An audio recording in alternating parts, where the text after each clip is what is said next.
अस्सलाम वालेकुम वरहमतुल्लाहि वबरकातुहू। जनाब अज माशाल्लाह ब्रीडिंग क्वालिटी का माशाल्लाह बकरा लिया जनाब 35 तो 36 इंच माशाल्लाह हाइट तई ने।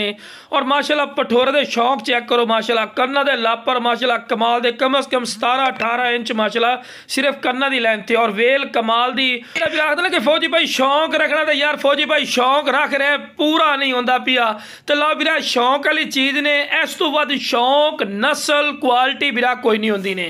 हर पॉइंट जबरदस्त ने पी जालर जबरदस्त वेल जबरदस्त दोम बिल्कुल तीर वाली कर सीधी और मोटे हड पैरों के विच इंशाअल्लाह अल्लाह के फजलो करम नाल जमदे बच्चे जड़े दे हुसन ना बकरियां दे जिन्हों तो ब्रीड कर सी इंशाअल्लाह लाख रुपये के सेल हुसन।